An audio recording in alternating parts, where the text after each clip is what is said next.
Dentro da série Instituto Gunnar Vingri, vamos estudar com o pastor Afonso Chaves, o profeta Isaías.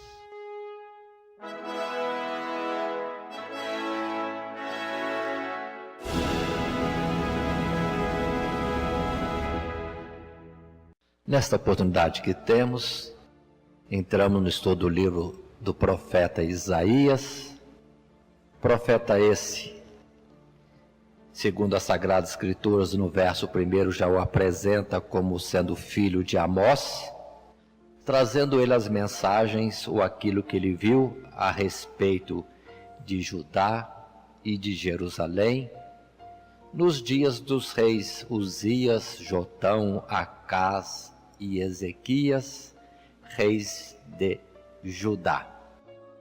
Precisamos estar conhecendo alguns pontos iniciais antes de entrarmos propriamente no estudo deste livro.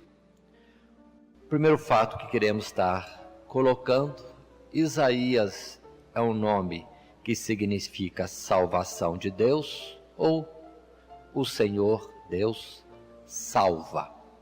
Isaías consta ser um homem, não sacerdote, não levita, mas diferentemente, é o homem do palácio, de família real, mas servo de Deus, profeta de Deus, mensageiro do Senhor Deus. Diferentemente, lembre-se do último estudo no livro de Amós, que era uma pessoa do povo, não sendo sacerdote nem da família real, mas como vimos, boieiro, plantador de sicômoros. Então, Deus, quando tem que chamar alguém, aquele que ele chama, ele capacita, ele faz este estar dentro da sua vontade, levando a mensagem que tem que levar. Mas, ainda, um detalhe mais sobre o profeta Isaías em pessoa, no seu livro, naquilo que viu e registrou, tendo sido colocado que é a respeito de Judá, mas a visão e a mensagem se estende por tudo, isso se dizendo, em termos do povo de Judá, das 10 tribos de Israel, também todas as demais nações, e de tal forma que isso vinha pelas mensagens dadas, para ter um alcance e uma revelação que passaria os séculos, porque o que se traz a respeito de Jesus é muito claro, donde alguns chamam o profeta Isaías como sendo um evangelista do Antigo Testamento, chamando de profeta messiânico, porque trouxe muitas informações, profecias, declarações claras a respeito da vinda de Cristo Jesus. Mas procurando observar a época dizendo-se que é desde o rei Uzias até o rei Ezequias, que reinaram sobre Judá. Vemos também que, por exemplo, o rei Uzias estava reinando durante o tempo do rei Jeroboão, bisneto de Jeú.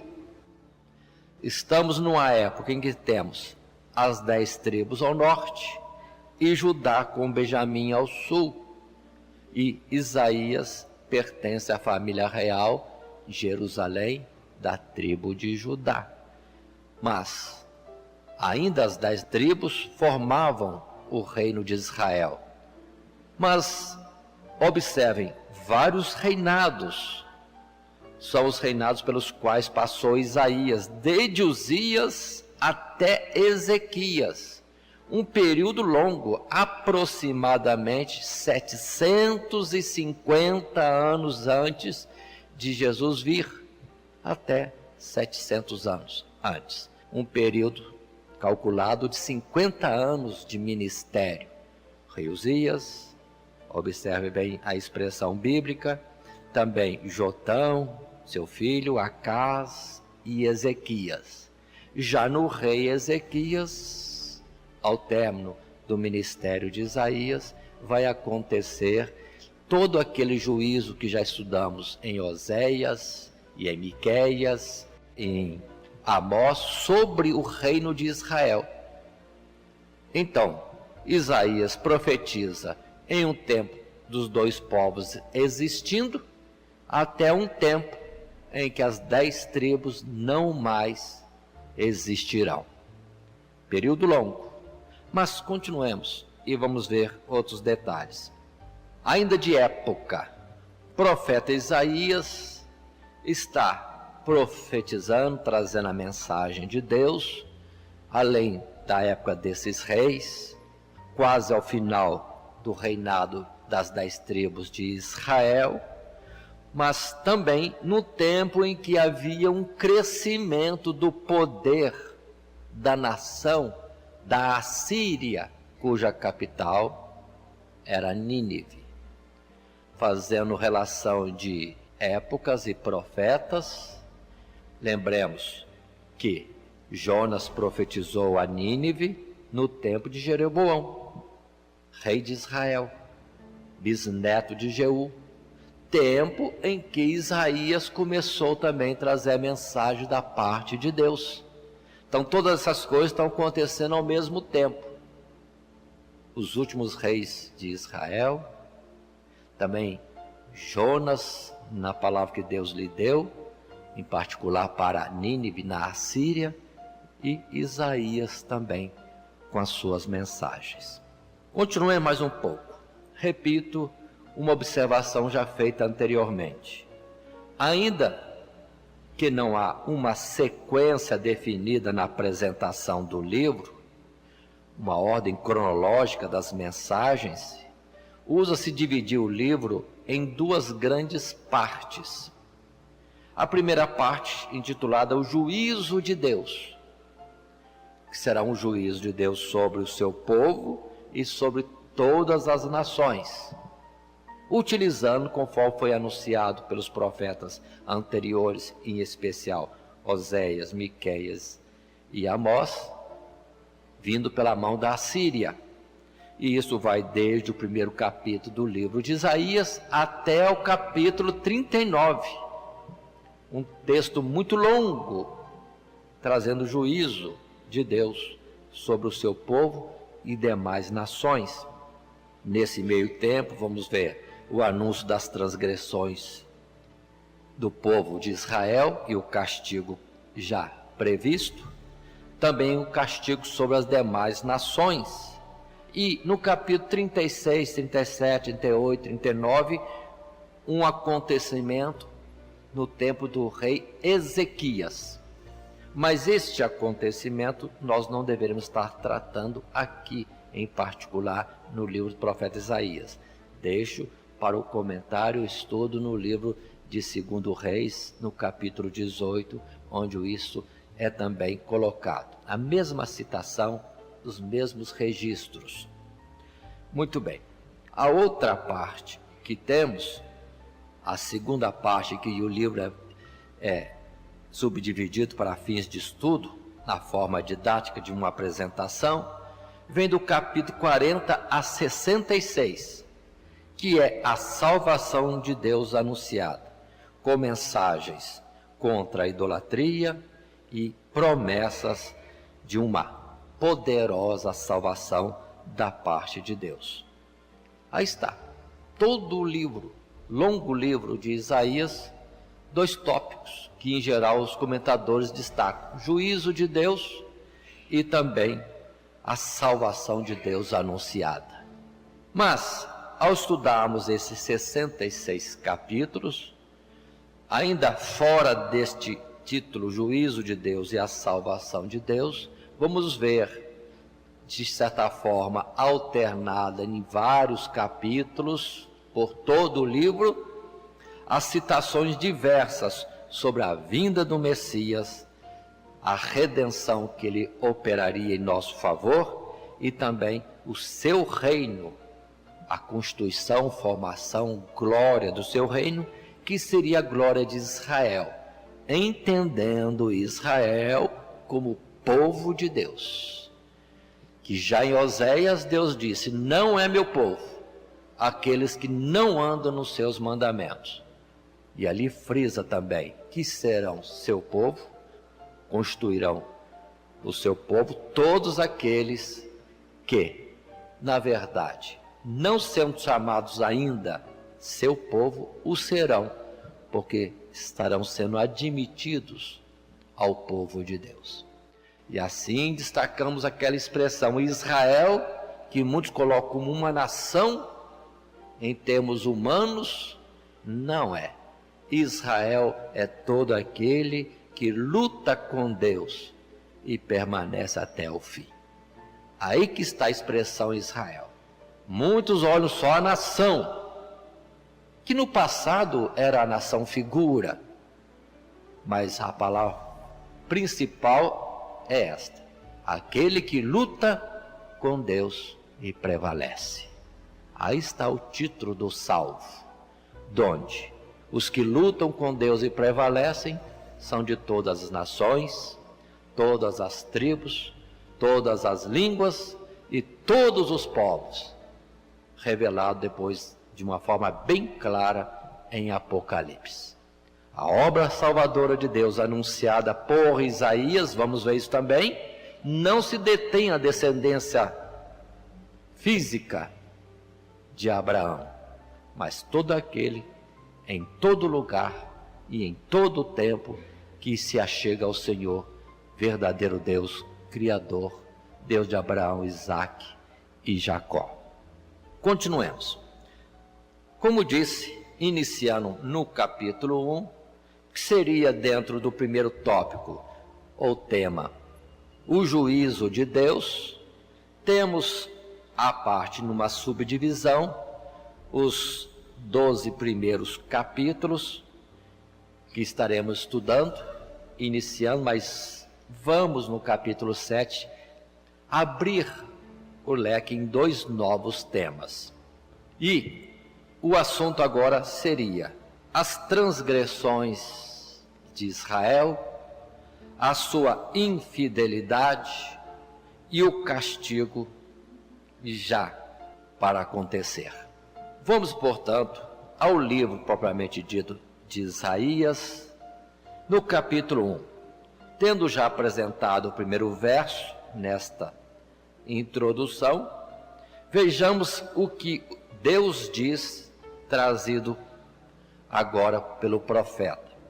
Quando no verso 2 até o verso 4 podemos ler Deus dizendo: ouvi, ó céus, e presta ouvidos tu, ó terra, porque fala o Senhor Deus.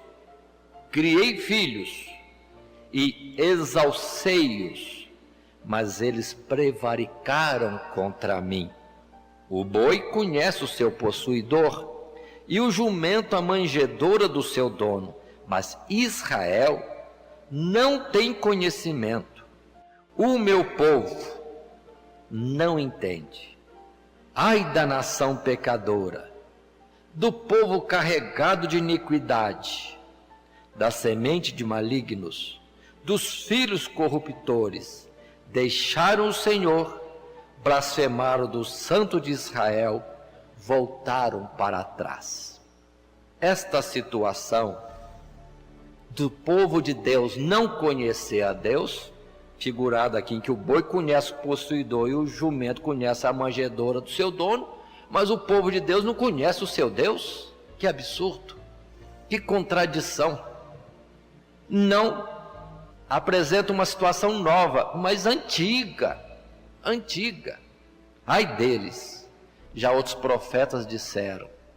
Mas agora, a partir do verso 5, o Senhor pergunta: por que seríeis ainda castigados, se mais vos rebelaríeis? Deus tem já anunciado, já tem trazido correção, mas o povo, em vez de melhorar ou orientar o seu caminhar, não, continua em transgressão. E Deus pergunta: o que eu vou fazer mais com esse povo? Tal qual, às vezes, um pai repreende o filho, e o filho, em vez de acertar a sua vida, se rebela e se torna ainda mais intransigente e desobediente, assim o povo de Deus se fazia também. Pelo que algumas vezes é citado como povo de dura cerviz, coração de pedra. Mas aí Deus coloca ainda a partir do verso 5 na segunda parte, falando do castigo que já era existente, um mal que estava já no meio do povo e não adiantava, não se convertiam, não voltavam atrás na transgressão. Diz o verso 5, portanto, na parte final: toda a cabeça está enferma e todo o coração fraco.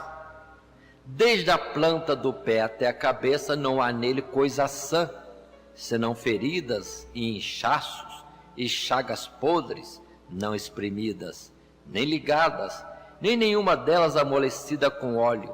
A vossa terra está assolada, as vossas cidades abrasadas pelo fogo, a vossa região os estranhos a devoram em vossa presença, e está devastada como uma subversão de estranhos, e a filha de Sião se ficou como a cabana na vinha, como a choupana no pepinal, no campo, como cidade sitiada.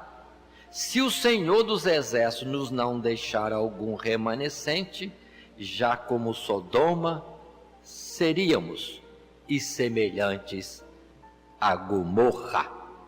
O que Deus está dizendo? Coisa antiga, transgressões por muito tempo já têm existido, e Deus corrigindo, e Deus desamparando, Deus castigando, entregando à mercê dos povos ao redor, por todo lado devastação, miséria, o povo diminuído, os muitos milhares de Israel, do tempo de Davi, de Salomão, diminuídos tremendamente, os termos do território roubados, mas não se converteram. O que Deus vai fazer mais? O que se fala? Assim, continua a mensagem, Deus apresentando as suas transgressões, e como Amós, Deus cita, de que, apesar de tudo, eles têm prazer na religiosidade, porque no verso 10 e versos a seguir, até o 15, no seu início, diz assim: ouvi a palavra do Senhor, vós príncipes de Sodoma, prestai ouvidos à lei do vosso Deus, vós, ó povo de Gomorra. Uma pausa antes. Chamar o povo de Israel de Sodoma e Gomorra parece muito forte, mas não é homem que está citando isso, é o próprio Deus. E se Deus trouxesse o juízo pelo pecado de Israel, como o trouxe sobre Sodoma e Gomorra, já não existiria mais ninguém na Palestina.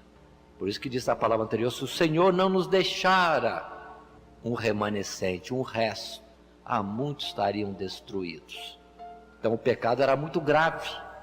Citação semelhante Jesus fala, ao comparar aquela cidade junto ao mar da Galileia, cidades como Cafarnaum, que viram os milagres de Deus e ouviram as palavras sábias que o Senhor trouxe.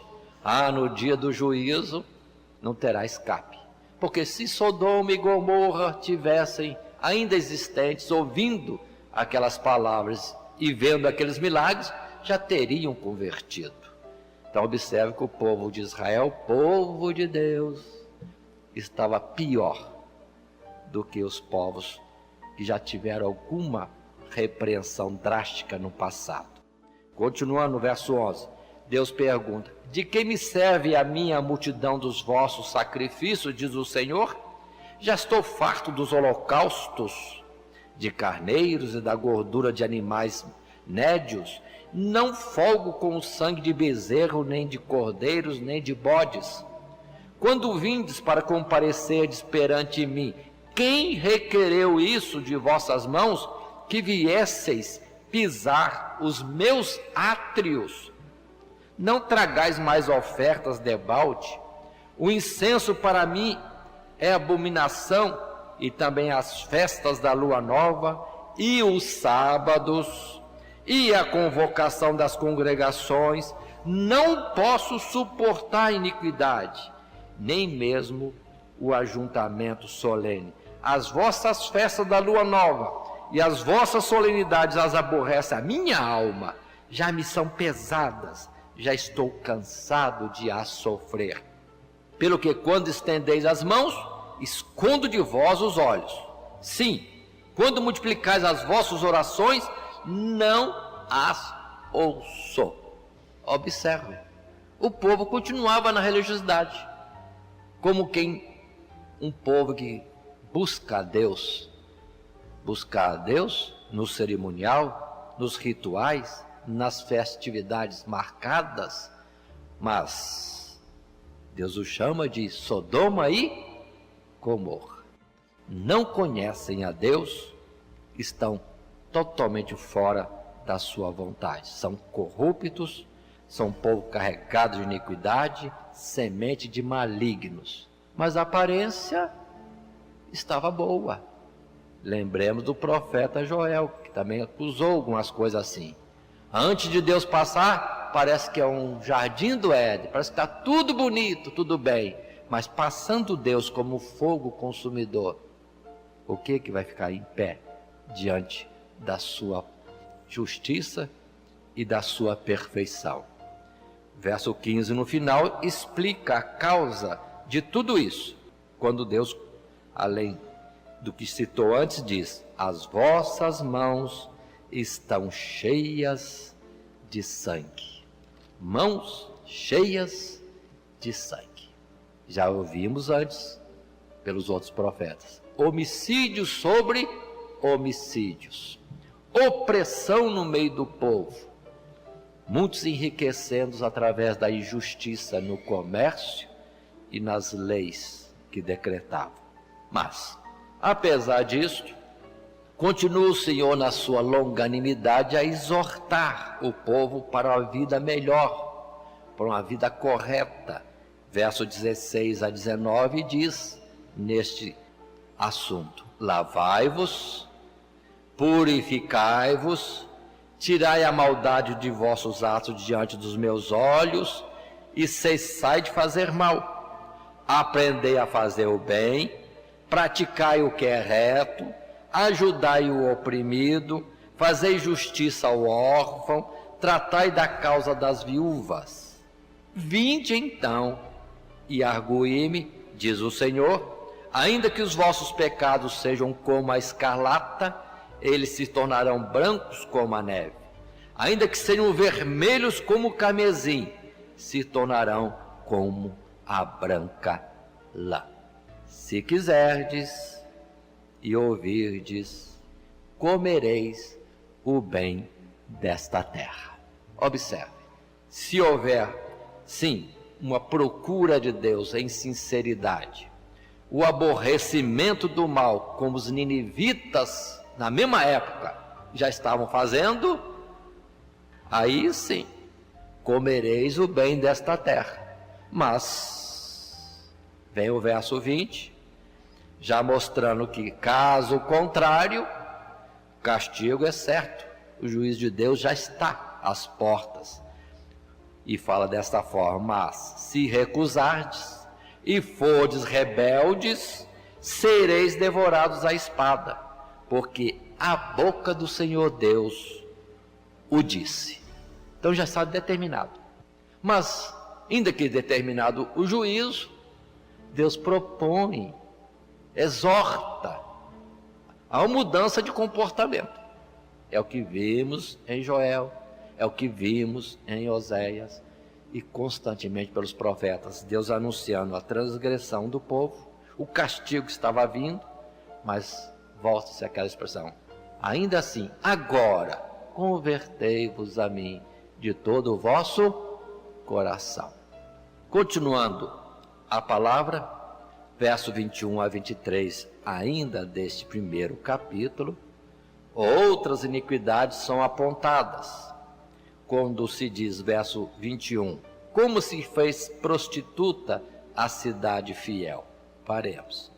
Essa palavra forte, prostituta, é o fato já estudado em Oséias, que a nação deixou o seu verdadeiro Deus, o seu Senhor, e entregou-se a outros deuses que não são deuses.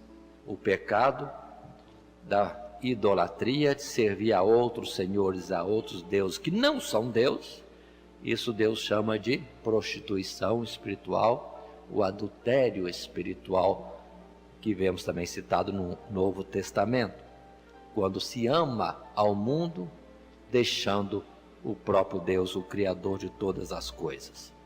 Continua o verso 21, ela, a nação que estava cheia de retidão, a justiça habitava nela, mas agora, homicidas, a tua prata se tornou escórias, o teu vinho se misturou com água, os teus príncipes são rebeldes e companheiros de ladrões, cada um deles ama os subornos e corre atrás ou após salários, não fazem justiça ao órfão e não chega perante eles a causa das viúvas. Aí está. O que Deus vai fazer? O juízo está à porta. Deus promete uma atuação. Qual é a atuação que Deus promete? É chamado aqui de vingança. Agora, cuidado com essa palavra vingança e como Deus a faz. Porque está no verso 24, portanto, diz o Senhor Deus dos exércitos, o forte de Israel, consolar-me-ei acerca dos meus adversários e vingar-me-ei dos meus inimigos. Como Deus vai fazer isso? Leiamos no 25. Voltarei contra ti a minha mão e purificarei inteiramente as tuas escórias, tirar-te-ei toda a impureza. Ainda o verso 28 diz: os transgressores, os pecadores serão juntamente destruídos, e os que deixarem o Senhor serão consumidos. Verso 31 ainda diz: e o forte se tornará em estopa, e a sua obra em faísca, e ambos arderão juntamente, e não haverá quem os apague. Qual vai ser a vingança de Deus? Sim, destruição. Mas, por favor, observe um particular. Deus vai deixar que cada um venha colher o fruto das suas próprias obras. Deus vai se consolar nisso. O que eles estão plantando, certamente eles vão colher. Não precisa Deus ir de encontro, só deixar que aquilo que estão fazendo à frente os encontre. Será a sua própria condenação. Vimos anteriormente em outros profetas, plantando a iniquidade, certamente vão colher tormentas, tempestade e outras coisas mais. O mal está como que à frente, aguardando aquilo que por eles foi feito. As suas próprias obras os encontrarão à frente. Mas nesta obra, volto a insistir no verso 25, Deus permitirá que os ímpios, os pecadores, sejam consumidos pela sua própria iniquidade, e com isso haverá uma purificação no meio do povo. Verso 25, purificarei inteiramente as tuas escórias, tirar-te-ei toda a impureza. Voltando ao verso 26 e 27, diz: e te restituirei os teus juízes, como eram dantes, e os teus conselheiros, como antigamente. Então te chamarão cidade de justiça, cidade fiel. Sião será remida com juízo, e os que voltam para ela com justiça. Então Deus vai fazer o quê? Pureza, purificação. Deus certamente vai estabelecer a justiça, fazendo com que cada um colha o resultado de suas obras. O ímpio colherá, e o fruto da injustiça, certamente, conforme está em Romanos, capítulo 6, 23, o salário do pecado é a morte. De alguma forma, o homem colhe aquilo que plantou. E ao justo, certamente colherá o fruto da sua justiça também. Expressão que daqui a pouco vamos ver e que vai ser pelo Senhor repetida algumas vezes no livro de Isaías. Dizei ao justo, bem lhe irá. Dizei ao ímpio, que mal lhe irá. Esta passagem do capítulo 1, que estamos concluindo agora, é a mesma passagem que encontramos no capítulo 59. Para reforçar este assunto, observemos a palavra paralela lá em Isaías 59. Outras palavras, mas a mensagem é a mesma. Vamos atentar.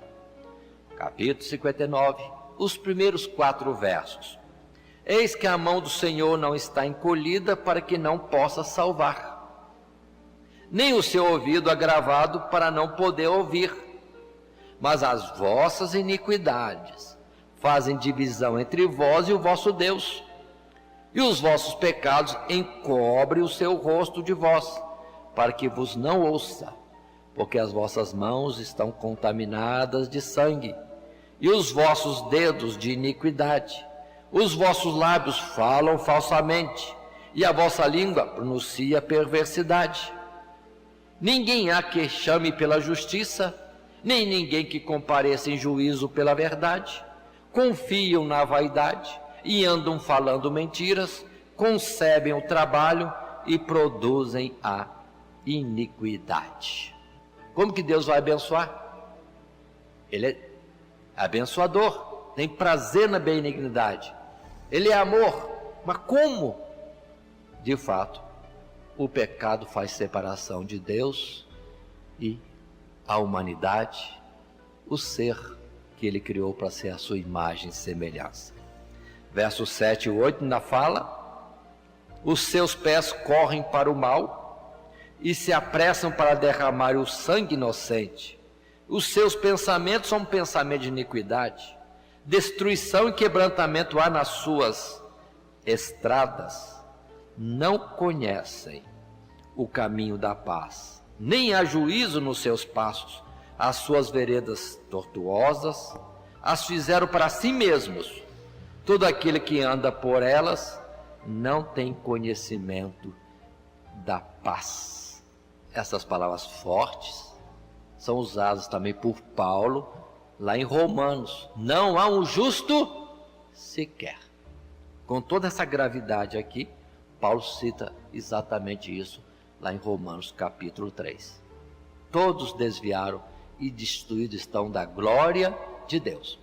Agora observem a palavra dos profetas, do profeta Isaías no momento, que essas palavras citadas não são só para aquele povo. É a mesma palavra, como disse, que Paulo usou, é a mesma palavra que está para nós como mensagem de Deus para o mundo. Não existe Antigo nem Velho Testamento. A palavra é a mesma, válida em todo o tempo. Nenhum tio da palavra de Deus cai por terra, mas permanece para sempre nos céus. É a expressão do salmista no Salmo 119. Está sempre aí. Deus permitiu todas as coisas acontecer e veio atuando para ensino nosso. 1 Coríntios 10. É para nosso ensino. Então não vamos julgar como uma história para o passado. Não. É uma história modelo para o presente. A atuação de Deus é a mesma. Por isso, se Deus quer abençoar, mas não está impedido, se espera o bem, não virá o bem. Verso 9 ao verso 13. Por isso o juízo está longe de nós, e a justiça não nos alcança. Esperamos pela luz, e eis que só há trevas. Pelo resplendor, mas andamos em escuridão. Apalpamos as paredes como cegos, sim, como os que não têm olhos. Andamos apalpando, tropeçamos ao meio-dia, como nas trevas. E nos lugares escuros somos como mortos. Todos nós bramamos como ursos, e continuamente gememos como pombas. Esperamos o juízo, e ele não aparece. Pela salvação, e ela está longe de nós, porque as nossas transgressões se multiplicaram perante ti, e os nossos pecados testificam contra nós. Porque as nossas transgressões estão conosco, e conhecemos as nossas iniquidades. Como prevaricar e o mentir contra o Senhor, e o retirarmos-nos do nosso Deus, e o falar de opressão e rebelião, e o conceber e expectorar do coração palavras de falsidade. Aí está. Quantas coisas. Espera-se muita coisa, mas que nada. Palavras outras que não vão ver em outros profetas, que tudo sai ao contrário, destacado no verso 14, pelo que o juízo se tornou atrás, a justiça se pôs longe, porque a verdade anda tropeçando pelas ruas e a equidade não pode entrar. Sim, a verdade desfalece e quem se desvia do mal arrisca-se a ser despojado. E o Senhor ouviu e foi mal aos seus olhos que não houvesse justiça. Deus está contemplando. No outro lugar diz que a verdade fica como mentira, a mentira como verdade, o certo como errado e o errado como certo. Como poderá haver bênção sobre a face da terra? Como pode ser executada a justiça? Está difícil. Pelo que os que se afastam da iniquidade estão em perigo, muito em perigo. Todo aquele que se firma na verdade também pode ser como que assolado e atropelado pela mentira. E isso de contínuo. Observe que essas palavras são muito atuais hoje. Quanta coisa que nós estamos vendo de notícias na mídia, e tudo apoiado em mentiras.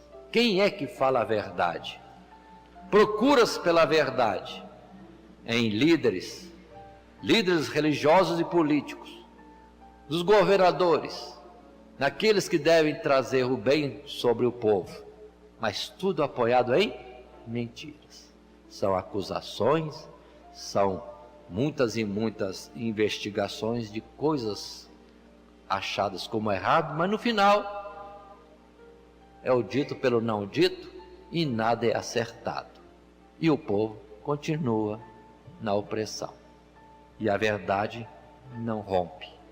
Luz que não clareia, trevas são contínuas. Assim Deus faz essa observação e tem uma decisão. Versos 16 e 17. E Deus viu, que ninguém havia, e maravilhou-se de que não houvesse um intercessor, pelo que o seu próprio braço lhe trouxe a salvação, sua própria justiça o susteve, porque se revestiu de justiça como de uma couraça, e pôs o elmo, o capacete da salvação na sua cabeça, e tomou veste de vingança por vestidura, e cobriu-se de zelo como de um manto. Aí Deus se apresenta como aquele que vai tomar providência. Se não há ninguém, eu mesmo entrarei nesta peleja. E o Senhor então fala como quem é um soldado que se reveste da sua armadura, das suas armas de batalha e vai sair para a batalha. Verso 18 diz: conforme forem as obras deles, assim será a sua retribuição. Furor aos seus adversários, recompensa aos seus inimigos. Às ilhas dará ele a sua recompensa. Tudo isso para quê? Verso 19 clareia e observe a bondade de Deus. Todo o propósito de Deus não é castigar, é tirar aquele que é iníquo e restabelecer a justiça outra vez. Verso 19, como disse: então temerão o nome do Senhor desde o poente, e a sua glória desde o nascente do sol. Vindo o inimigo como uma corrente de águas, o Espírito do Senhor arvorará contra ele a sua bandeira. Observe, Deus mesmo é que vai se levantar contra o mal, contra a injustiça, contra toda a mentira. Ainda continua o verso 20: e virá um Redentor a Sião, e aos que se desviarem da transgressão em Jacó, diz o Senhor. Quanto a mim, este é o meu concerto com eles, diz o Senhor. O meu Espírito que está sobre ti, e as minhas palavras que pus na tua boca, não se desviarão da tua boca, nem da boca da tua posteridade, nem da boca da posteridade da tua posteridade, diz o Senhor, desde agora e para todo o sempre. O que Deus está prometendo? Se tudo está trocado, se aquilo que Ele fez para bem na humanidade, ou o próprio homem para o bem, e isso não está indo em frente, Ele mesmo entrará na peleja, Ele mesmo vai fazer o que tem que ser feito.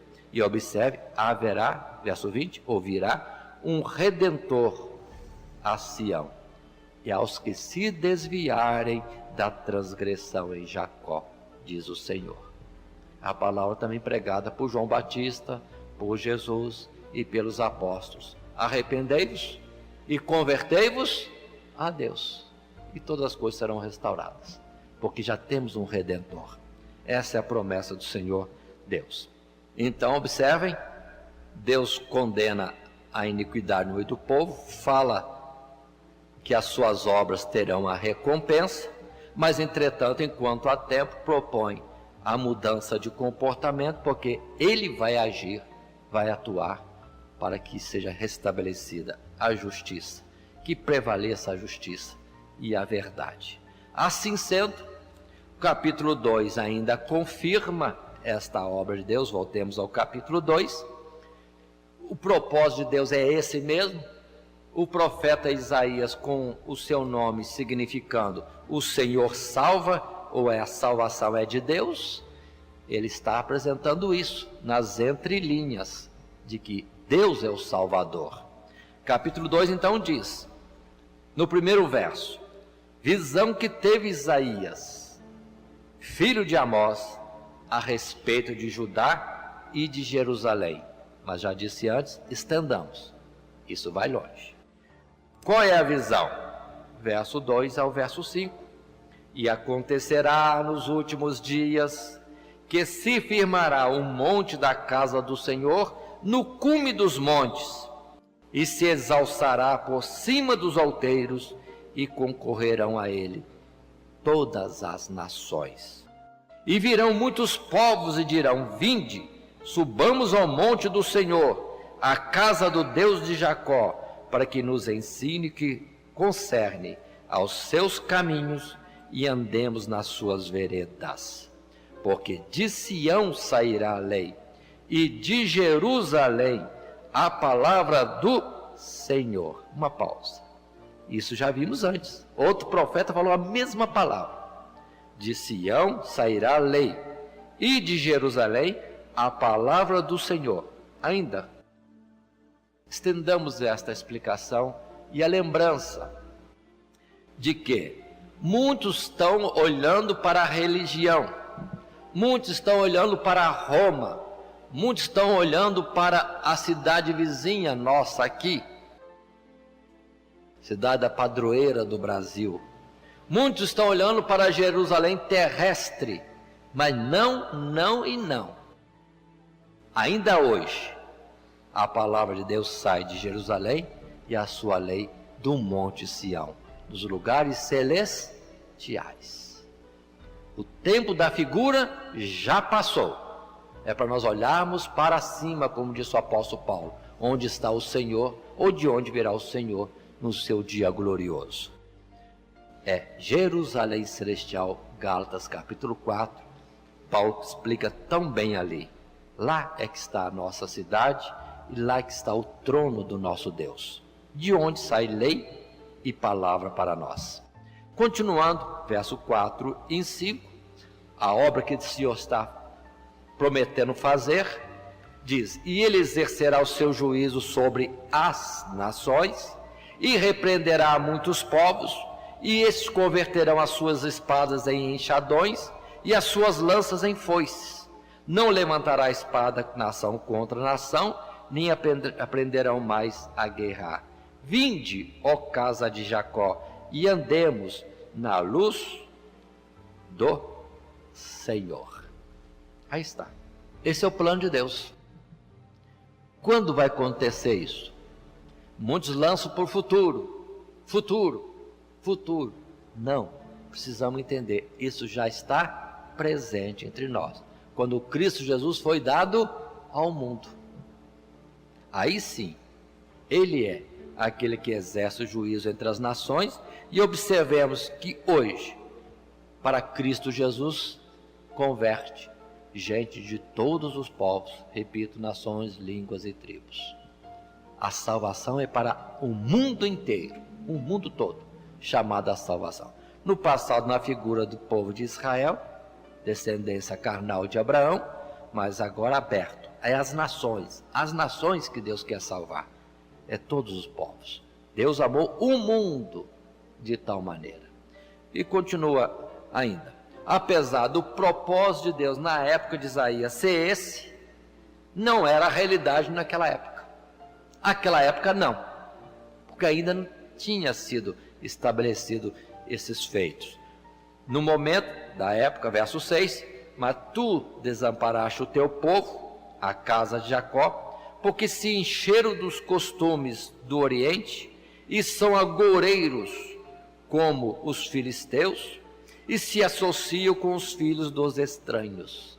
Desde a época de Josué, em vez de cumprir as ordens de Deus, foram misturando com os povos com quem não podiam se misturar, copiando os seus costumes, tomando os seus ídolos e sendo como eles, agoureiros, feiticeiros, idólatras, e etc, etc. Coisas que em Levítico vemos tão declarado de forma assim expressa. Não aprendereis a fazer conforme aquelas nações no meio das quais ireis habitar. Verso 8 do capítulo 2, a idolatria. Também está cheia de ídolos a sua terra. Inclinaram-se perante a obra das suas mãos, diante daquilo que fabricaram os seus dedos. Chamar a obra da mão de seu Deus. Se inclinar, se prostrar, fazer súplicas e levar ofertas. A obra das mãos. Que vergonha. Se vivesse Isaías no nosso tempo, em que a maquininha faz ídolos de montão, de isopor, de gesso e de plástico, o que se diria então? Continuando, por causa disso, o juízo de Deus está sendo prometido, verso 11 e 12. Os olhos altivos dos homens serão abatidos, e a altivez dos varões será humilhada, e só o Senhor Deus será exaltado naquele dia. Só Deus. Tudo será quebrantado e só Deus. É quando vemos a exaltação em Cristo Jesus. Ele só. Há um só Deus e um só mediador entre Deus e os homens. Ainda à frente, no verso 13, falando deste quebrantamento da altivez, orgulho, presunção dos homens, o verso 13 coloca: e contra todos os cedros do Líbano, altos e sublimes, e contra os cavalos de Bazã, verso 14, e contra todos os montes altos, e contra todos os outeiros elevados. Cuidado, são formas figuradas de Deus falar. Tudo aquilo que está exaltado será abatido. É a palavra que João Batista também anunciou. E os vales se encherão, abaixando o que está alto e elevando o que está abaixado. Haverá equidade entre todas as pessoas no reino de Deus. Então, é forma figurada. Não pense nos tratores celestiais fazendo aqui uma terraplanagem geral no planeta para melhorar, para a gente ficar aqui eternamente. Não. Esta terra certamente será retirada, lançada ao fogo, conforme a segunda carta de Pedro, no capítulo 3. Mas nos espera um novo céu, uma nova terra. Continuemos. O objetivo de tudo isso, 17 e 18, de novo é expresso, quando diz, 17, e a altivez do homem será humilhada, e a altivez dos varões se abaterá, e só o Senhor Deus será exaltado naquele dia, e todos os ídolos totalmente desaparecerão. Observe que vão passando as gerações, quantos povos se levantaram, quanta idolatria se instituiu, mas tudo isso, no seu devido tempo, foi aniquilado. Tanto no Egito, como na Assíria, como também na Caldeia, como também na Grécia, os ídolos da Grécia, os ídolos também de Roma, a Roma antiga, imperial, dos Césares, como também muitas outras Romas que podem surgir e outros ídolos, no tempo devido serão aniquilados. Em vez dos homens pararem com isso, ainda criam mais ídolos na face da terra, mas só para a destruição. No passado se dizia, grande é a Diana dos Efésios, cidade rica, próspera, um templo que era um monumento. Onde está o templo? Onde está Éfeso? Onde está a milagrosa imagem da rainha dos céus, Diana, que veio de Júpiter? Mas os homens ainda continuam instituindo rainha do céu, que nem veio do alto, veio lá do fundo de um rio hoje tão em corrupção e podridão como podemos estar avaliando. Continua dando ouvido a espíritos de idolatria. Mas Deus vai destruir tudo isso vai perecer. E o verso 19 conclui ainda: então os homens se meterão nas concavidades das rochas e nas cavernas da terra, por causa da presença espantosa do Senhor Deus, e por causa da glória da sua majestade, quando ele se levantar para assombrar a terra. Paremos. Essa colocação está em Joel, está também em Oséias, e muitos colocam esta palavra tão somente no dia do juízo final. Mas por favor, os anos passam e as gerações também passam, são aniquiladas. Então, na verdade, o juízo de Deus já está acontecendo sobre cada um, sobre cada geração, que os anos passam e as gerações vão ao pó da terra. Todo o mal que faziam, deixaram de fazer e não se levantam mais. Por isso que tem aquela palavra, após a morte segue-se o juízo, no sentido que já está cumprido uma parte, já não fazem mais mal. E o juízo dos homens do passado, aqueles que nós não temos ainda por declaração de Deus, nós veremos naquele grande dia, porque haverá ainda um dia da presença assombrosa de Deus, quando ele vier nas nuvens do céu. Aí a manifestação geral no seu ápice mesmo. Continuemos mais um pouco, entrando no capítulo 3, falando de outras operações de Deus em correção. Atenção para isso. Verso 1 a 4. Porque eis que o Senhor Deus dos exércitos tirará de Jerusalém e de Judá o bordão e o cajado, todo o sustento de pão e toda a sede de água. O valente e o soldado e o juiz e o profeta e o adivinho e o ancião, o capitão de 50 e o respeitável e o conselheiro e o sábio entre os artífices e o eloquente, e das leis jovens, por príncipes e crianças, governarão sobre eles. O que quer dizer isso? Deus vai tirar todo o destaque, todo líder que possa ter uma atuação coerente e justa e benéfica, Deus vai retirar. Quem vai governar o povo são jovens, crianças governarão. Então, pergunto, haverá leis de justiça? Haverá equidade? Haverá prosperidade no mundo? As decisões serão as corretas? Sábias? Não. Tudo decisão de crianças. Pelo quê? Que podemos dizer? Reclamar dos que governam? Não.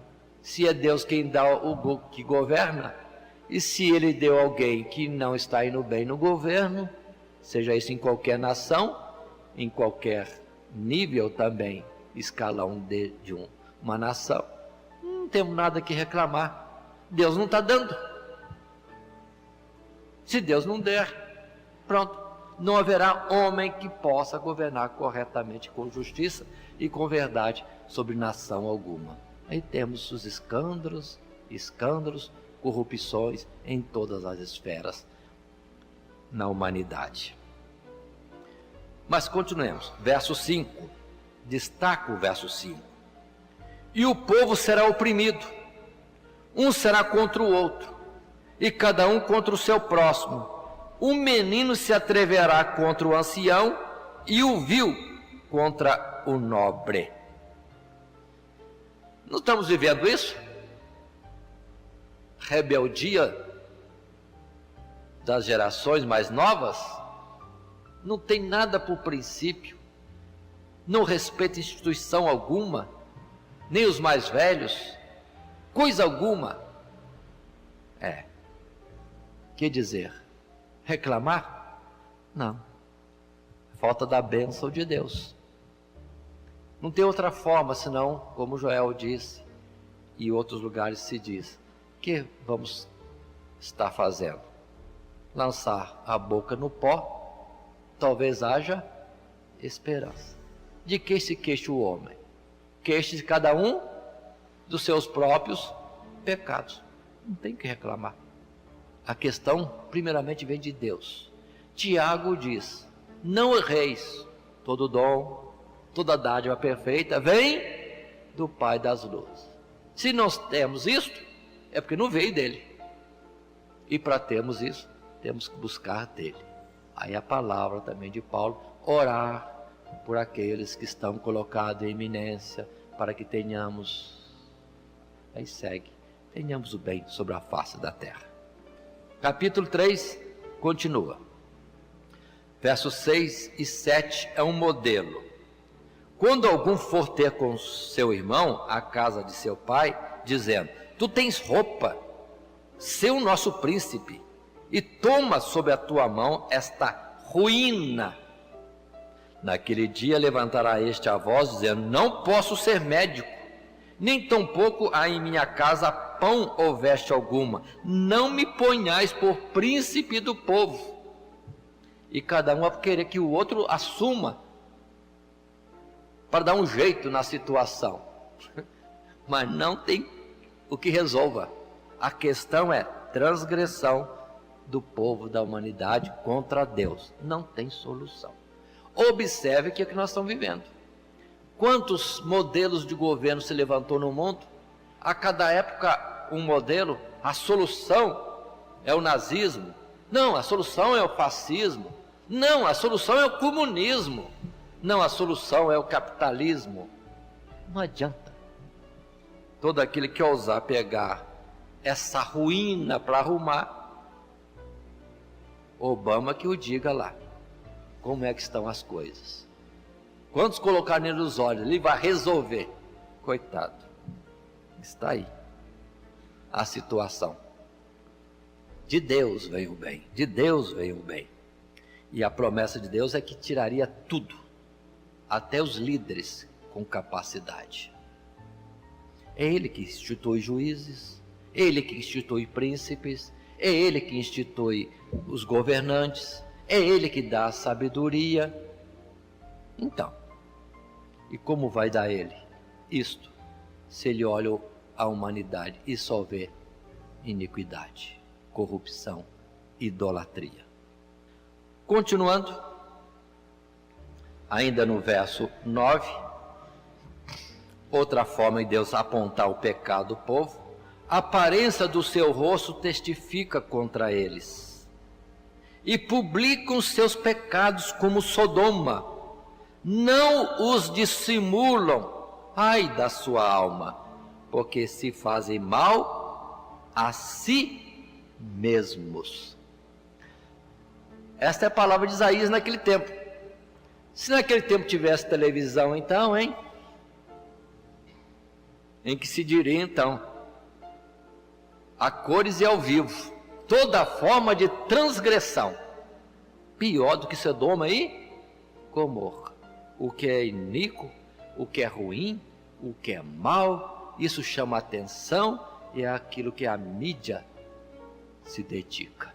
E o povo gosta, quer saber. Parece que tem uma satisfação em ver o desastre, o derramar sangue, o caos acontecendo, e rir daquilo que é uma abominação e vergonha, como hoje se avança o homossexualismo e também toda a sorte de corrupção por aí. E fica como piada, se ri, enquanto na verdade é para se chorar. É a publicação da iniquidade. Pelo que, agora vem aquela expressão que citei antes, verso 10 do capítulo 3. Dizei aos justos que bem lhes irá, porque comerão do fruto das suas obras. Ai do ímpio, mal lhe irá, porque a recompensa das suas mãos se lhes dará. Aí está. Se não bastasse essa expressão de juízo de Deus, verso 13 e 14 ainda diz: o Senhor se levanta para pleitear e sai a julgar os povos. O Senhor vem em juízo contra os anciãos do seu povo e contra os seus príncipes, que fostes vós que consumistes esta vinha. O espólio do pobre está nas vossas mãos. Paremos. Observe que Deus vai requerer de quem? Primeiramente dos líderes, dos anciãos, dos que deveriam ensinar o certo e viver o certo, e deles é que parte a iniquidade. Indo para aquele tempo de Jesus, Jesus disse: escribas e fariseus assentados na cadeira de Moisés, falam, mas não vivem. Que coisa terrível. E assim esta palavra está até hoje também. Quantas vezes ousa até numa pregação dizer: olha, eu não sou exemplo, não faz como eu faço, mas o certo é esse. Não, para ele caberia a palavra que Jesus disse: hipócrita, sabe o certo e não faz, então por que publicar? Mas aí está a palavra do Senhor dizendo desta forma, verso 13 e verso 14. É contra os anciãos primeiro, os líderes, que deveriam ensinar o certo e não ensinaram. Inclusive, essa tal contenda que existe hoje entre igrejas, tudo isso partiu e começou aonde? Na liderança. Não foi nos mais simples, não foi no humilde assentado no banco, buscando a face de Deus, esperançoso de uma resposta de Deus.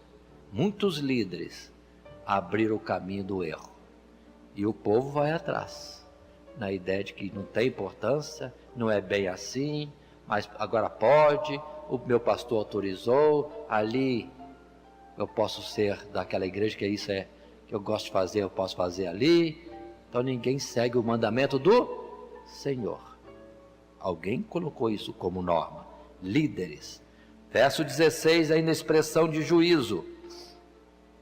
Diz ainda mais o Senhor: porquanto as filhas de Sião se exaltam e andam de pescoço erguido e têm olhares impudentes, e quando andam, como que vão dançando e cascavelando com os pés.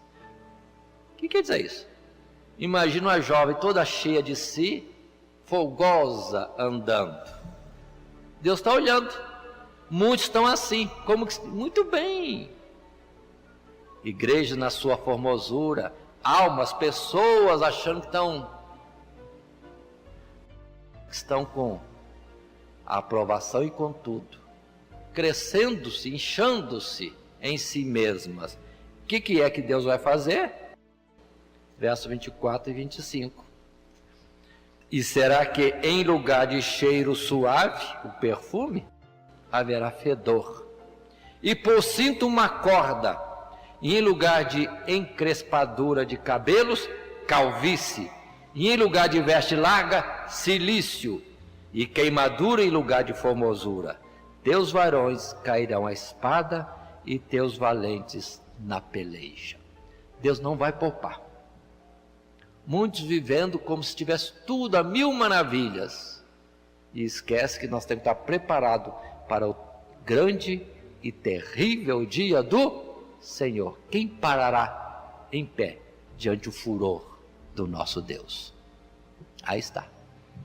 Mas continua a mensagem: paz, paz, quando não há paz. A aparência que está tudo bem, sob controle, mas como está Deus olhando para cada uma de nossas vidas? Portanto, aí está o alerta da parte de Deus em todas essas coisas. Indo ao capítulo 4, ainda dentro daquilo que Deus vai fazer, no caso, o propósito, o objetivo de Deus é o bem da humanidade, é estabelecer a justiça e separar para si um povo especial de boas obras, que levará para o lugar onde habita a justiça, onde a impiedade e iniquidade não entrará. O verso 1 mostra algo que é uma situação que Isaías no passado disse que aconteceria. O que diz o verso 1 então? 7 mulheres naquele dia lançarão mão de um homem, dizendo: nós comeremos do nosso pão e nos vestiremos das nossas vestes. Tão somente queremos que sejamos chamadas pelo teu nome. Tira o nosso opróbio. O que significa isso? 7 mulheres. 7 é plenitude. Mulheres é a figura pelo que se toma as nações, ou as cidades, ou as igrejas. Ou as igrejas, como temos figura em Apocalipse também. E nações, cidades e religiões vão estar querendo estar unidas a um certo homem. Querem dele, observe bem, o seu nome, ainda que dispensam o alimento que ele tem para dar, ainda que dispensam a roupa, a vestidura, a cobertura que ele tem para dar. Precisamos entender melhor isso aí. Isso pelo fato do que Deus faria e já tem feito. Observe o verso 2 ao verso 6. Naquele dia o renovo do Senhor será cheio de beleza e de glória, e o fruto da terra excelente e formoso para os que escaparem de Israel. E será que aquele que ficar em Sião e que permanecer em Jerusalém serão chamados santos. Todo aquele que estiver inscrito entre os vivos em Jerusalém, quando o Senhor lavar a imundícia das filhas de Sião e limpar o sangue de Jerusalém do meio dela, com espírito de justiça e com espírito de ardor. Criará o Senhor sobre toda a habitação do monte de Sião e sobre as suas congregações uma nuvem de dia e uma fumaça e um resplendor de fogo chamejante de noite, porque sobre toda a glória haverá proteção. E haverá um tabernáculo, uma morada, para sombra contra o calor do dia e para refúgio e esconderijo contra a tempestade e contra a chuva. E coloquemos a palavra que diz: e será aquele varão como um esconderijo, como um refúgio, aquele que habita no esconderijo do Altíssimo, à sombra do Onipotente descansará. E este varão, que será cheio de beleza e de glória, já nos foi apresentado, já se manifestou, é Cristo Jesus. Pelo que, voltemos ao verso 1, cidades, nações e religiões querem ser do Senhor, querem ter um nome lá, cristã, é de Cristo, é de Jesus, e outras palavras mais referentes a isso. Mas paremos. A honra da mulher, glória do marido, e que a mulher não somente tenha o nome do marido, mas coma do pão que ele coloca à mesa. E se cubra da veste que ele tem para dar. E a veste que Jesus tem para dar às nações, às cidades e às religiões é o linho fino, puro, branco e resplandecente, que são as suas justiças. E o pão é a sua palavra. Muitos querem o nome de cristão, de salvo, de santo, pentecostal, evangélico, católico, apostólico, e vai para aí tanto nome, que é bonito e glorioso em Cristo Jesus. Mas e o pão e a veste de justiça? Tem que ser a do esposo. Pelo que, das muitas mulheres, religiões, cidades e nações que querem ao Senhor com restrição, o Senhor só vai aceitar aquela que verdadeiramente estará vestida de linho fino, branco e resplandecente, apontada em Apocalipse, e já está ornada para encontrar o seu esposo. Aí está, irmãos, a mensagem. Hoje nós estamos vendo quantas religiões se multiplicando, todo mundo dizendo que é de Jesus. Mas como é que está o pão na mesa? É do Senhor? E a veste? Qual é a justiça que ali está existindo? É a do Senhor? Se for, é a igreja de Jesus, é a esposa do Cordeiro. Se não, fica só na intenção, na vontade, porque verdadeiramente, naquele dia e é hoje, o nome de Jesus é glorioso, um nome sobre todos os nomes, diante do qual toda a boca confessa e todo joelho se dobra. Aí está o tempo que vivemos. Isso é espiritual, não é físico. Paulo diz: atentai por aquilo que não se vê, que é eterno. Continuando ainda, assim a palavra já mostra o que Deus vai fazer e já está presente em nosso meio. Vamos ter o Senhor como nosso esposo, da nossa salvação sendo o Senhor, dele nós vivendo, não só com o nome e o título, mas nos alimentando do seu pão e cobrir-nos com a sua justiça. A palavra no outro lugar vai dizer que ele é a justiça nossa, o nome pelo qual o chamaremos. Continuando nessas mensagens, capítulo 5 ainda, nós temos no capítulo 5, dentro do tema que temos aqui, o juízo de Deus, e o Senhor apontando em Israel as suas transgressões, vem a parábola da vinha. A parábola em si, verso 1 e 2: agora cantarei ao meu amado o cântico do meu querido, a respeito da sua vinha. O meu amado tem uma vinha em um outeiro fértil, e a cercou, e a limpou das pedras, e a plantou de excelente vides, e edificou no meio dela uma torre, e também construiu nela um lagar, e esperava que desse uvas boas, mas deu uvas bravas. Que terrível! Planta-se alguma coisa em lugar muito bom, com todo o cuidado, mas não dá fruto bom. Verso 3, a pergunta de Deus: agora, pois, ó moradores de Jerusalém e homens de Judá, julgai vós entre mim e a minha vinha. Que mais se podia fazer a minha vinha que eu lhe não tenha feito? E como, esperando eu que desse uvas boas, veio a produzir uvas bravas? Consequência natural de um lavrador. Agora, pois, verso 5, vos farei saber o que eu hei de fazer a minha vinha. Tirarei a sua sebe, para que sirva de pasto, derribarei a sua parede, para que seja pisada, e tornarei em deserto, e não será podada nem cavada, mas crescerão nela sarças e espinheiros, e as nuvens darei ordem para que não derramem chuva sobre ela. Não é natural? Nessa figura, nessa parábola,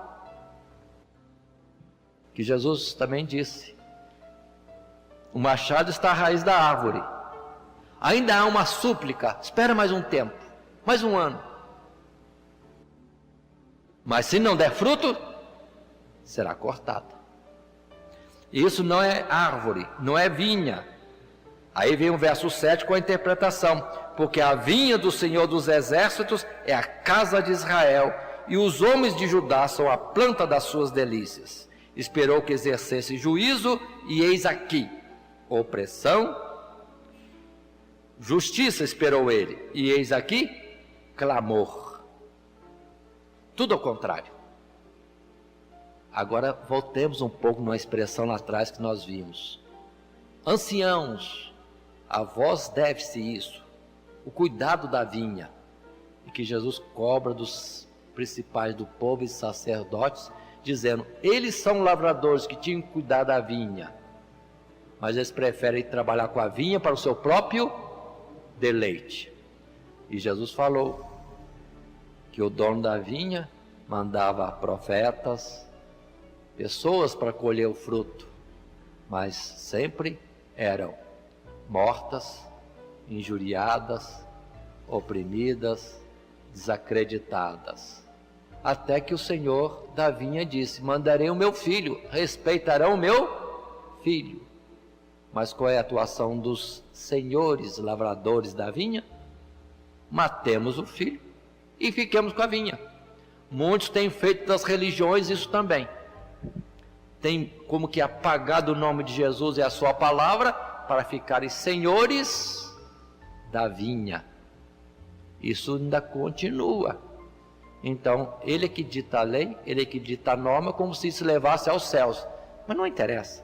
Ele quer que a vinha esteja produzindo para o seu próprio deleite. Continua essa situação. Portanto, veio o juízo, verso 9, capítulo 5, verso 9: a meus ouvidos, disse o Senhor dos Exércitos, em verdade que muitas casas ficarão desertas, e até as grandes e excelentes, sem moradores. Verso 13: portanto, meu povo será levado cativo por falta de entendimento, e os seus nobres terão fome, e a sua multidão se secará de sede. Vem a assolação, destruição sobre o povo, o que já foi falado lá atrás. Ai deles, destruição sobre eles. Ainda no capítulo 5, verso 20 e 21, ai dos que ao mal chamam bem, e ao bem mal, que faz da escuridade luz, e da luz escuridade, e fazem do amargo doce, e do doce amargo. Ai dos que são sábios a seus próprios olhos, e prudentes diante de si mesmos. O 23, ai dos que justificam o ímpio por presentes, e ao justo negam justiça. 24, porque como a língua de fogo consome a estopa, e a palha se desfaz pela chama, assim será a sua raiz como podridão, e a sua flor se esvaecerá como o pó, porquanto rejeitaram a lei do Senhor dos Exércitos, e desprezaram a palavra do Santo de Israel. Deus é claro. Deus é claro. 25. Pelo que se acendeu a ira do Senhor, 25 verso, contra o seu povo, e estendeu a mão contra ele e o feriu, e as montanhas tremeram, e os seus cadáveres eram como monturo no meio das ruas. Com tudo isto, atenção para esse particular, não tornou atrás a sua mão, mas ainda está alçada a sua mão. Deus determinou o julgamento, o juízo, e a sua mão está estendida. já trouxe males, castigos, e não tirou a mão ainda está estendida contra o seu povo. No verso 30, lemos: e bramarão contra eles naquele dia como o bramido do mar, e se alguém olhar para a terra, eis que só haverá trevas e ânsia, e a luz se escurecerá em suas assolações. Aí está. Volto ao verso anterior, quando eu disse no final do verso 25: com tudo isto, não tornou atrás a sua ira, mas ainda está alçada a sua mão. Esta expressão vai ser repetida várias vezes em capítulos seguintes, em textos seguintes, mostrando que Deus corrige com castigo, espera como que a conversão do povo, não há conversão, o Senhor vai e traz outra medida corretiva, esperando que se corrijam, mas enquanto isso a mão está estendida contra eles. Deus não fere de uma vez só, Deus antes fala 2 ou 3 vezes, e lembremos da expressão de Amós: por 3 ou 4 transgressões, aí então vem o juízo dele. Quando o Senhor já traz a espada, não é porque pecou agora, é porque o negócio já vem de longa data, e o Senhor certamente já vem falando, não ouvindo. A sua mão está contra o povo e vai continuar contra o povo enquanto não se converterem. Na sequência destas palavras de juízo, entramos no capítulo 6, capítulo muito conhecido por nós, mas precisamos ter atenção sobre ele, porque fala de uma visão do profeta Isaías, bonita visão, e algum fato mais relacionado, bonito mesmo, até o verso 8. No ano em que morreu o rei Uzias, eu vi ao Senhor assentado sobre um alto e sublime trono, e o seu séquito, a sua comitiva, enchia o templo. Os serafins, ou querubins, os seres ardentes, estavam acima dele. Cada um tinha 6 asas, com 2 cobria o rosto, com 2 cobria os pés, com 2 voavam. E clamavam uns para os outros, dizendo: Santo, Santo, Santo é o Senhor dos exércitos, toda a terra está cheia da sua glória. E os umbrais das portas se moveram com a voz do que clamava, e a casa se encheu de fumaça. Então disse eu, Isaías: ai de mim, que vou perecendo, porque eu sou um homem de lábios impuros, e habito no meio de um povo de impuros lábios, e os meus olhos viram o Senhor dos exércitos. Uma pausa. Isaías vê a glória do Senhor, os querubins exaltando a sua santidade, querubins com várias asas que cobriam o rosto para não ver diretamente o rosto de Deus, respeito, reverência, asas que cobriam o corpo, também pudor, decência, reverência na presença de Deus. Muito bem. E quando Isaías vê o Senhor, ele fala isso: ai de mim que vou perecendo, morrendo. Sou um homem, diz ele, de lábios impuros, habito no meio de um povo de impuros lábios. Sua boca falava coisas, seu ouvido ouvia coisas. Parece que Isaías era uma pessoa com palavras torpes. Não vamos entender isto. Prefiro entender que Isaías era um homem de Deus, temente a Deus, mas quando ele viu a santidade de Deus, tudo que ele poderia ter de justiça, de bom comportamento, palavras pensadas, juízo no lugar, aquilo se tornou nada, diante da pureza e da santidade que ele viu em Deus. Santo, santo e muito mais santo é o Senhor dos exércitos. pelo que a nossa justiça, se há diante de Deus, é praticamente imundícia. As nossas justiças são como trapos de imundícia, diz o profeta. É isso que aconteceu com Isaías, que na verdade deve ser o sentimento nosso sempre, como Paulo disse, que analisando, julgando a si mesmo, não via injustiça nenhuma, iniquidade nenhuma, era irrepreensível. Mas quem vai julgá-lo? Paulo diz, quem vai me julgar? É o Senhor. Então tenho que prosseguir à frente. Assim Isaías se viu de uma forma muito aquém da perfeição de Deus e clamou desse jeito.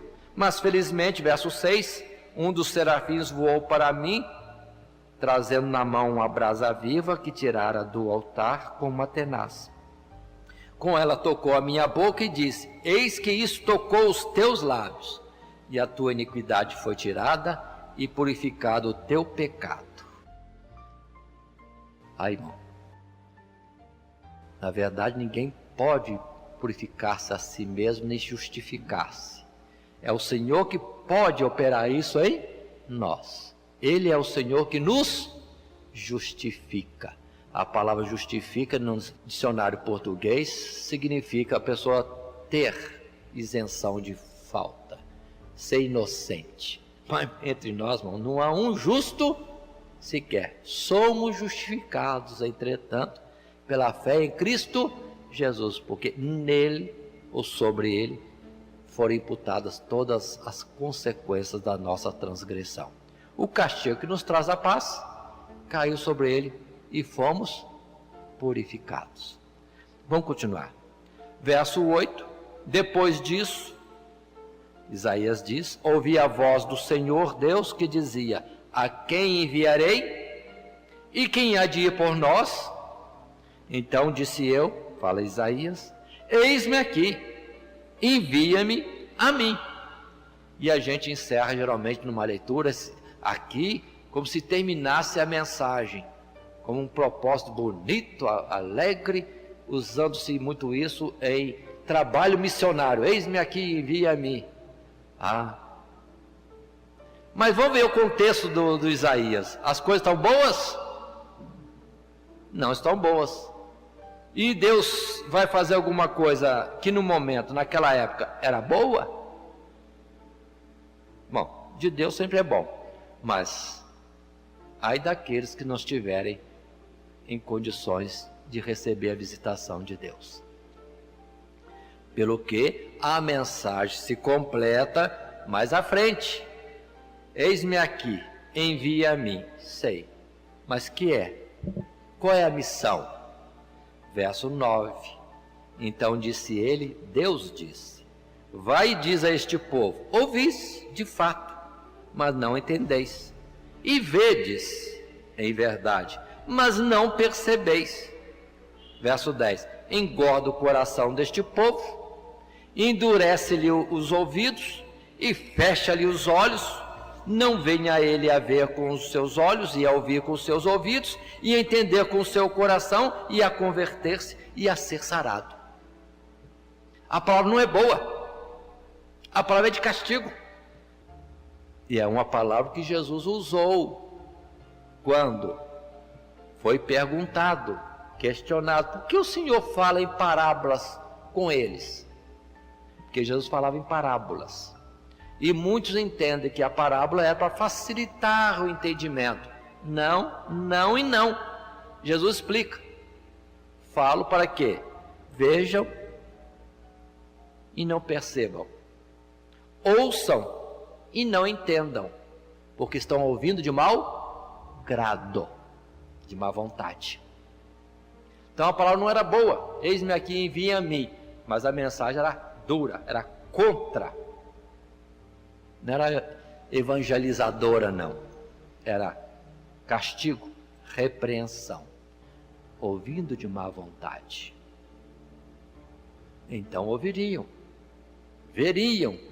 Isaías escrevia para servir para nós hoje, para nós vermos, para nós ouvirmos, mas de bom grado, para que efetue em nós o efeito adequado, que é a conversão e salvação de nossas almas. Por isso que a palavra no Novo Testamento é: recebei com mansidão a palavra em vós enxertada, porque ela tem o poder de salvar as vossas almas. Aí está, ouvi de boa vontade, recebei com mansidão a palavra de Deus, para efetuar em nós o que para isso foi enviada, a nossa salvação. O profeta, no capítulo 6, clama a Deus, sabendo do horror dessa situação, clamando no verso 11: então disse eu: até quando, Senhor? E o Senhor respondeu: até que se assolem as cidades e fiquem sem habitantes, e nas casas não fique morador, e a terra seja assolada de todo, e o Senhor afaste dela os homens, e no meio da terra seja grande o desamparo. Então era a época do juízo, do castigo. Deus falaria, mas eles não perceberiam. Deus faria coisas tremendas que veriam, mas não compreenderiam isso também. Por quê? Não estavam inclinados para o Senhor, as coisas sucederiam, Deus falaria, aconteceria, mas não aproveitaria neles nada. Palavra que depois o apóstolo Paulo disse: foi-lhes enviada a palavra, mas não lhes aproveitou nada. Por quê? Não foi acompanhada de fé. É preciso crer no que foi dito, para então correr ao contrário. Se vê um castigo pelo caminho que vamos andando, vão mudar o caminho. Continuando ainda esta mensagem, entramos no capítulo 7, quando o capítulo 7 se apresenta um acontecimento, um fato. Qual o fato? Sucedeu nos dias de Acás, filho de Jotão, filho de Uzias, rei de Judá, que Rezim, rei da Síria, e Peca, filho de Remalias, rei de Israel, subiram a Jerusalém para pelejarem contra ela, mas nada puderam contra ela. E deram aviso à casa de Davi, dizendo: a Síria fez aliança com Efraim, as 10 tribos. Então se moveu o seu coração e o coração do seu povo, como se movem as árvores do bosque com o vento. Síria e as 10 tribos fizeram aliança para destruir Judá e Benjamim. Que irmãozinhos bons esses das 10 tribos, né? Que pacto terrível. Mas não puderam nada. Só que veio a revelação da parte de Deus nos versos 3 e versos seguintes. Qual a revelação?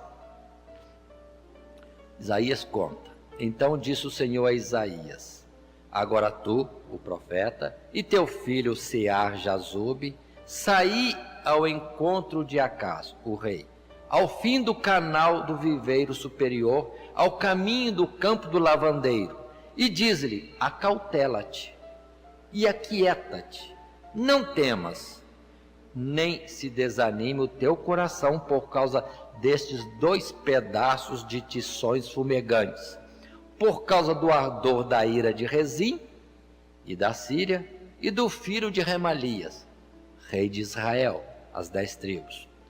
Porquanto, a revelação de Deus continua, a Síria teve contra ti maligno conselho com Efraim e com o filho de Remalias, dizendo: vamos subir contra Judá e atormentemo-lo e repartamo-lo entre nós e façamos reinar no meio dele o filho de Tabeal. Assim diz o Senhor Deus, e isso não subsistirá, nem tampouco acontecerá. Para. Irmãos maquinando com os inimigos a morte de outro irmão. E Deus diz: esse é o plano deles, mas não temas, não vai acontecer nada disso. O que vai acontecer, Deus declara, verso 8: a cabeça da Síria será Damasco, e o cabeça do Damasco, o rei Rezim, e dentro de 65 anos Efraim será quebrantado e deixará de ser povo. Aí está o juízo de Deus. Síria, bom, a Síria vai continuar sendo Síria. E a capital da Síria vai continuar sendo Damasco, até hoje. Milhares de anos passaram, essa palavra está em pé. Mas as 10 tribos de Israel deixará de ser povo. E observe que Deus diz, dentro de 65 anos. Pelo que esse tal Remalias, que estava reinando em Israel, já está entre os últimos reis. Mais uns poucos anos, já não existirá mais o reino de Israel, as 10 tribos e Samaria, a capital. Tudo será destruído. Faço uma pergunta, por quem virá a destruição? Já vimos nos livros anteriores, declarado, a Síria será quem trará o juízo da parte de Deus contra esta nação, Efraim, 10 tribos, Israel. E a palavra do Senhor ainda continua, dizendo assim desta forma, verso 9: entretanto a cabeça de Efraim será Samaria, e a cabeça de Samaria o filho de Remalias. Se o não crerdes, certamente não ficareis firmes. Deus convoca o rei a crer. Com isso, para não se atormentar, porque Deus já está determinando o juízo dos outros povos. E continuou falando ainda. Deus propõe um sinal. Disse ao rei Acás de Judá que pedisse um sinal. Verso 11: pede para ti, ó Senhor Deus, um sinal. Pede-o ou embaixo nas profundezas, ou em cima nas alturas. Acás, porém, disse: não o pedirei, nem tentarei ao Senhor Deus. Acás não quis pedir nenhum sinal. Mas, entretanto, da parte de Deus, o sinal é dado. Verso 14 e 15. Portanto, o mesmo Senhor vos dará um sinal: eis que uma virgem conceberá e dará à luz um filho, e será o seu nome Emanuel, que significa Deus conosco. Aqui está a promessa do Redentor, a forma como Deus ia agir, e sinal para toda a humanidade, de que uma virgem conceberia e entre nós estaria presente. Deus estaria conosco. Observe esse particular, mas uma palavra tão clara. E a palavra Emanuel traz tanta claridade. Emanuel é Deus conosco. É o próprio Deus que numa virgem tomaria a nossa natureza e habitaria no nosso meio. Claro, claro, claro. Hoje está claro, né? Deus falou claro, só que os homens não entenderam bem isso. Agora nós já vemos que está tão claro o que Deus anunciava no passado. E o verso 15 diz: manteiga e mel comerá, até que ele saiba rejeitar o mal e escolher o bem. Jesus tomou totalmente a nossa natureza. Veio como criança e foi absorvendo o entendimento e determinando-se já pelo bem, aborrecendo o mal. Aí está a colocação.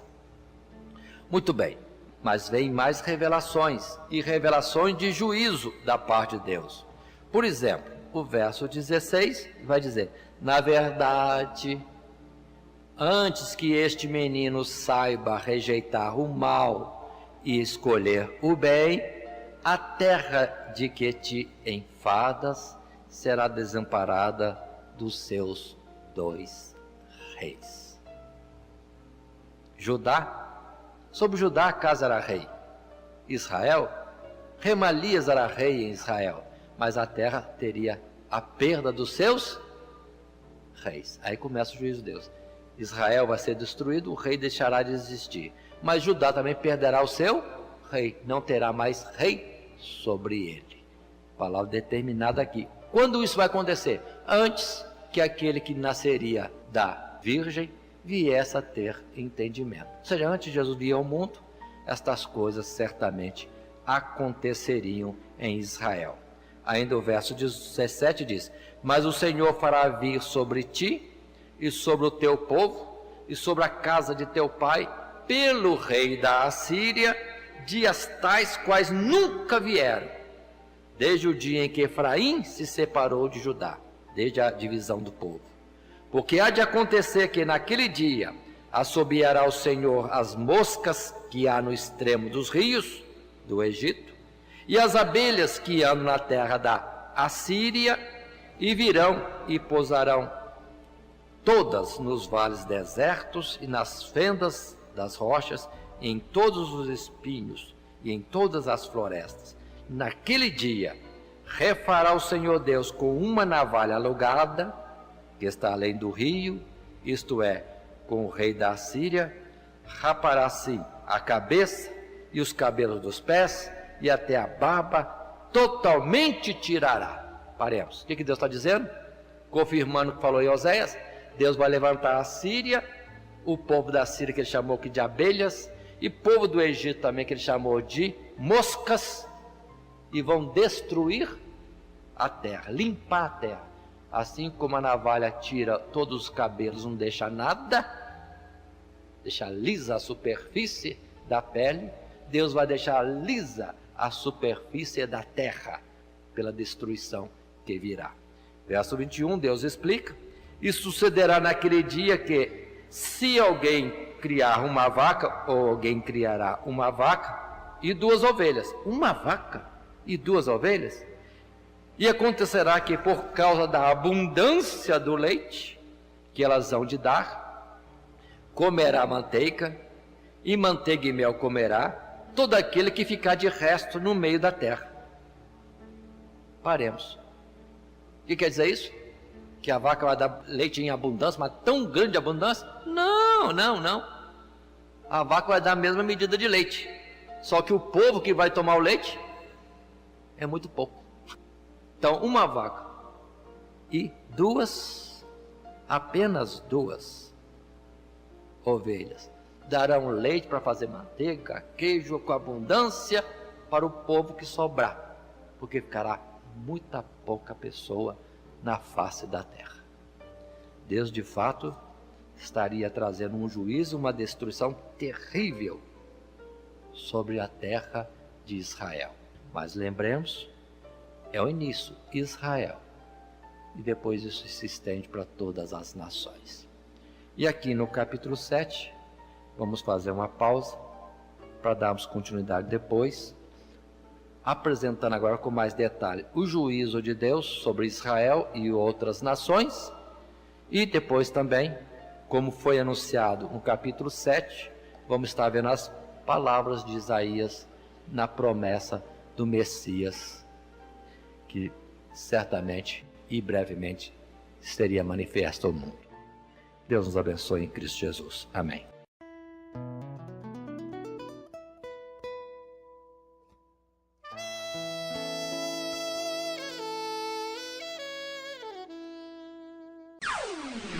Todo dia, toda hora, muito mais prazer em ouvir. Radionete Grata Nova. Web Rádio, a qualidade que faz a diferença, cada vez mais necessária. Rede Grata Nova de Evangelização. Acesse nosso site www.horadadecisão.com.br. Hora da Decisão, tudo junto, sem acento.